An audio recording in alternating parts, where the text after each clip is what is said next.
सर्दियों की सुबह थी। दिल्ली एयरपोर्ट की भीड़ अपने चरम पर थी। बिजनेस ट्रैवलर्स लैपटॉप लेकर भाग रहे थे। परिवार छुट्टियों पर जाने को तैयार थे और हर तरफ चकाचौंध थी। इसी भीड़ में एक बुजुर्ग व्यक्ति धीरे धीरे चलते हुए एयरलाइंस के काउंटर तक पहुंचे। उनका पहनावा सादा था, सफेद कुर्ता पाजामा, ऊपर एक पुराना भूरे रंग का स्वेटर और पैरों में फटी सी चप्पल। हाथ में एक प्लास्टिक कवर में रखी हुई प्रिंटेड टिकट थी। शायद कहीं से किसी ने निकाल कर दी हो। उनके चेहरे पर शांति थी, लेकिन आंखों में एक थकान भी, जैसे कोई लंबा सफर तय करके आया हो और अब केवल कंफर्म सीट का आश्वासन चाहिए। उन्होंने काउंटर पर खड़ी लड़की से बड़े विनम्र स्वर में पूछा, बिटिया ये मेरी टिकट है, सीट कंफर्म है। वीडियो में आगे बढ़ने से पहले वीडियो को लाइक जरूर करें और चैनल को भी सब्सक्राइब कर ले, ताकि ऐसे ही वीडियो हम लाते रहे। क्या मुझे जयपुर जाना है? लड़की ने एक नजर उन्हें ऊपर से नीचे तक देखा, फिर मुंह बनाया और बोली, अंकल ये रेलवे स्टेशन नहीं है, यहाँ बोर्डिंग ऐसे नहीं मिलती, पहले ऑनलाइन चेक इन करना पड़ता है। बुजुर्ग थोड़ा घबरा गए। मुझे नहीं आता बेटा ये सब, बस आप एक बार देख लो प्लीज, मेरी बहू अस्पताल में है। पास खड़ा एक और कर्मचारी हंसते हुए बोला, अरे इन्हें कौन टिकट देता है भाई, ये लोग ऐसे ही फालतू घूमते हैं। अंकल आप घर जाइए, ये आपके बस की बात नहीं है। भीड़ के बीच कुछ लोग यह देख रहे थे, लेकिन कोई कुछ नहीं बोला। किसी को जल्दी थी, किसी को फर्क नहीं पड़ा। वो बुजुर्ग फिर बोले, बस एक बार कंप्यूटर में चेक कर लीजिए, टिकट असली है। बेटा इस बार लड़की ने टिकट ली, बिना देखे ही फाड़ डाली और जोर से कहा, sir please clear the area, this is not allowed here. बुजुर्ग स्तब्ध रह गए। हाथ में अब सिर्फ आधी फटी हुई टिकट थी। उनका चेहरा थोड़ी देर के लिए सूना पड़ गया। फिर उन्होंने धीरे से गर्दन झुकाई और पीछे मुड़कर भीड़ में खो गए। बाहर एयरपोर्ट के गेट के पास वह एक बेंच पर जाकर बैठे, कपकपाती ठंड में हाथ कांप रहे थे, लेकिन चेहरे पर अभी भी कोई गुस्सा नहीं था, बस एक ठहरा। उन्होंने अपने कुर्ते की जेब से एक पुराना छोटा सा कीपैड वाला फोन निकाला, जिसकी स्क्रीन धुंधली पड़ चुकी थी। उन्होंने एक नंबर डायल किया। आवाज धीमी थी, लेकिन शब्द साफ थे। हाँ मैं एयरपोर्ट पर हूँ, जैसा डर था वैसा ही हुआ। अब आपसे अनुरोध है, वह आदेश जारी कर दीजिए। हाँ। तुरंत कॉल काटने के बाद उन्होंने बस एक लंबी सांस ली और आंखें बंद कर ली। अंदर एयरपोर्ट पर हलचल शुरू हुई। काउंटर पर काम कर रहे कर्मचारियों को मैनेजर ने बुलाया। सब बोर्डिंग प्रोसेस रोक दो, फ्लाइट्स के क्लियरेंस ऑर्डर रुके हैं, कुछ इशू आया है। कुछ ही मिनटों में सिक्योरिटी चीफ का फोन बजा। डीजीसीए से कॉल आया है, हमारी आज की फ्लाइट्स पर रोक लगाई गई है, कोई वीआईपी केस है। परेशान स्टाफ सोच में पड़ गया। वीआईपी किसने शिकायत की? तभी एक काले रंग की गाड़ी एयरपोर्ट गेट पर रुकी। उसमें से निकले 3 लोग, एक वरिष्ठ एयरलाइन अधिकारी, एक निजी सहायक और एक वरिष्ठ सुरक्षाकर्मी। उनके साथ बेंच पर बैठे बुजुर्ग अब खड़े हो चुके थे और गाड़ी की ओर नहीं, एयरपोर्ट के उसी प्रवेश द्वार की ओर बढ़ रहे थे, जहां कुछ देर पहले उन्हें अंकल रेलवे स्टेशन नहीं कहा गया था। एयरपोर्ट का माहौल अब वैसा नहीं रहा, जहां कुछ देर पहले चाय की चुस्कियों और मुस्कुराते चेहरों के बीच उड़ानों की अनाउंसमेंट हो रही थी। वहां अब सन्नाटा था। फ्लाइट बोर्डिंग रुकी हुई थी। कई पैसेंजर्स से कहा गया, थोड़ी देर रुकिए, टेक्निकल इशू है। लेकिन स्टाफ खुद नहीं जान रहा था असल वजह क्या है। और तभी एयरलाइन काउंटर के पास वही बुजुर्ग व्यक्ति फिर से प्रकट हुए। इस बार उनका साथ देने वालों की शक्लें देखकर पूरे काउंटर का स्टाफ एक पल को स्थिर हो गया। उनके साथ थे एयरलाइन की चीफ और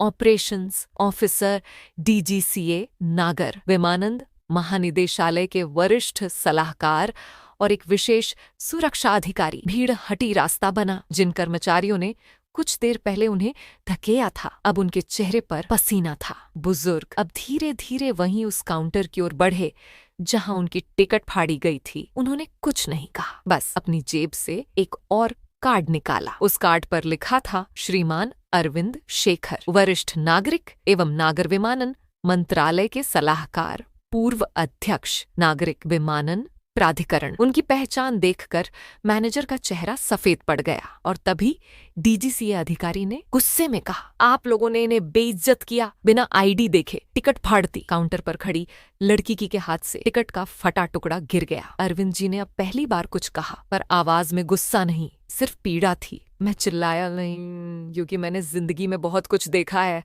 लेकिन आज देखा इंसानियत कितनी खोखली हो चुकी है। तुमने मेरी टिकट नहीं फाड़ी, तुमने उस मूल्य को फाड़ा है जो सम्मान कहलाता है। भीड़ में सन्नाटा था। कुछ लोग मोबाइल से वीडियो बनाने लगे। एयरलाइन की सीनियर मैनेजमेंट अब खुद सामने आई। सर, हम शर्मिंदा हैं, पूरी टीम से माफी मांगते हैं। अरविंद जी ने एक बार मुस्कुराकर कहा, माफी उनसे मांगो जो आगे भी ऐसे पहनावे देखकर लोगों को परखते रहेंगे। मेरे जाने के बाद भी किसी और को यह अपमान सहना न पड़े। फैसला तुरंत हुआ। जिन 2 कर्मचारियों ने टिकट फाड़ी थी उन्हें निलंबित कर दिया गया। एयरपोर्ट पर सभी कर्मचारियों को एल्डर डिग्निटी एंड डिस्क्रिमिनेशन पर अनिवार्य ट्रेनिंग करवाने का आदेश दिया गया और सबसे अहम डीजीसीए द्वारा उस एयरलाइन को 1 सप्ताह की चेतावनी दी गई। यदि किसी और वरिष्ठ नागरिक के साथ ऐसी घटना दोहराई गई, लाइसेंस सस्पेंशन की कार्यवाही शुरू की जाएगी। बुजुर्ग का चेहरा अब शांत था। उन्होंने किसी को नीचा नहीं दिखाया, कोई चिल्लाहट नहीं, कोई बदला नहीं, बस एक शालीन सच्चाई से सबको आईना दिखा दिया। वह गेट की ओर बढ़े। इस बार उन्हें कोई नहीं रोक रहा था। एक कर्मचारी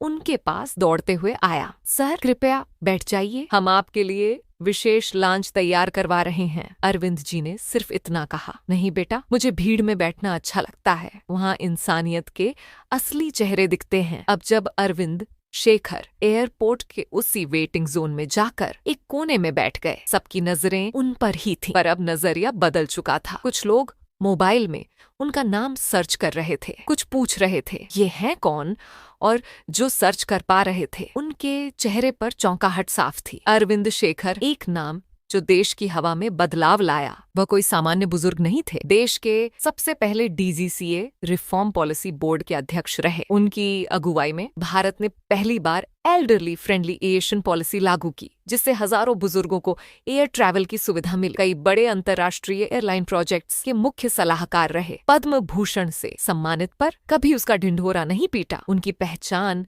किसी वीआईपी पास से नहीं, उनकी सादगी और सोच से बनी थी। क्यों लौटे? इतने सालों बाद किसी पत्रकार ने धीरे से उनके पास जाकर पूछा, सर, आप इतने चुप क्यों रहे जब आपको धक्का दिया गया? अरविंद जी ने मुस्कुराते हुए कहा, कभी किसी एयरपोर्ट पर मैंने वर्दी पहनकर आदेश दिए थे। आज उसी एयरपोर्ट पर मैं आम आदमी बनकर अपमान झेल रहा था। मैं जानना चाहता था, क्या हमारे बनाए कानून सिर्फ फाइलों में है या दिलों में भी? उनकी वापसी का मकसद क्या था? वह एयरलाइन उनकी पुरानी पेंशन फंड कंपनी में इन्वेस्टर थी। आज वह वहां सिर्फ ये देखने आए थे, क्या इस देश में अब भी बुजुर्गों को इज्जत मिलती है? उनके अनुभव ने सिखाया था, किसी सिस्टम की ताकत उसकी तकनीक में नहीं, उसकी संवेदनशीलता में होती है। जो दिखता है वही सच नहीं होता। काउंटर स्टाफ, जो पहले मजाक कर रहे थे, अब आंखें नीची की खड़े थे। अरविंद जी ने उनमें से एक युवा कर्मचारी को पास बुलाया। लड़का कांप रहा था। बेटा, तुमने मेरा टिकट फाड़ा था, अब जिंदगी में किसी का सम्मान मत फाड़ना।